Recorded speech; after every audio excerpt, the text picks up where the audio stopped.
السلام علیکم رحمۃ اللہ وبرکاتہ۔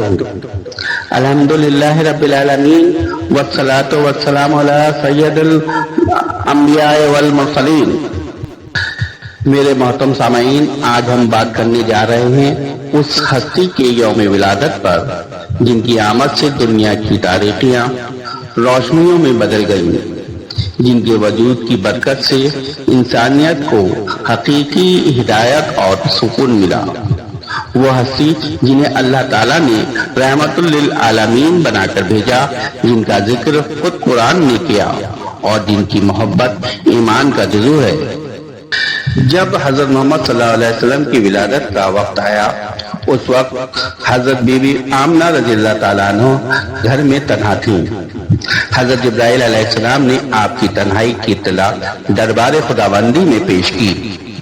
رب العالمین نے فرمایا جنت فردوس سے حضرت بی بی حوا، بی بی مریم، حضرت حاجرہ اور حضرت آسیہ رضی اللہ اجمعین کو خدمت چاکری کے لیے لے جاؤ۔ بقول حضرت بی بی آمنہ رضی اللہ تعالی عنہ ان خواتین کو دیکھ کر سمجھی کہ شاید عبد المناف کی بیٹیاں ہیں۔ میں بہت خوش ہوئی۔ وہ محترم خواتین قریب آ کر حضرت آمنہ رضی اللہ تعالیٰ عنہ کو تسلی دینے لگی۔ تب آپ پر ان کا تعارف ظاہر ہوا۔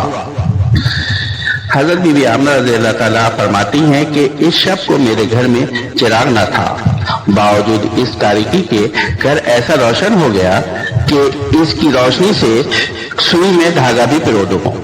میرے دینی بھائیوں، 12 ربیع اول کو وہ دن آ گیا جب بندہ حق نما مظہر کبریا حبیب الرب العالمین احمد مجتبیٰ محمد مصطفیٰ صلی اللہ علیہ وسلم نے بنی آدم کی فلاح و بہبود کے لیے اس دار فانی میں آنکھ کھولی۔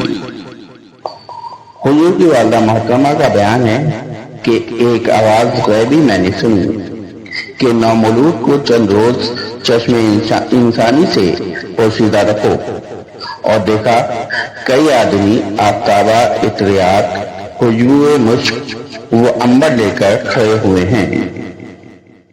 3 اشخاص کو دیکھا کہ چہرہ ان کا مانند آفتاب کے روشن تھا۔ ان میں سے ایک کے ہاتھ میں چاندی کا آفتابہ، دوسرے کے ہاتھ میں سونے کا دشت اور تیسرے کے ہاتھ میں سفید ریشمی کپڑا تھا۔ آفتابے کے کپڑے سے حضور کو غسل دے کر سفید کپڑے میں لپٹی ہوئی ایک انگوٹھی نکالی اور دونوں شانوں کے بیچ پشت پر مہر نبوت لگا دی۔ دوستو، بنو ہاشم کے اس خاندان کے سربراہ حضور رسالت میں آپ کے دادا عبد المطلب رضی اللہ تعالیٰ عنہ باوقت ولادت مکہ معظمہ میں ہی تھے۔ آپ کا بیان ہے کہ بحالت خواب آدھی رات کے بعد ایک آواز سنی۔ جب آسمان کی طرف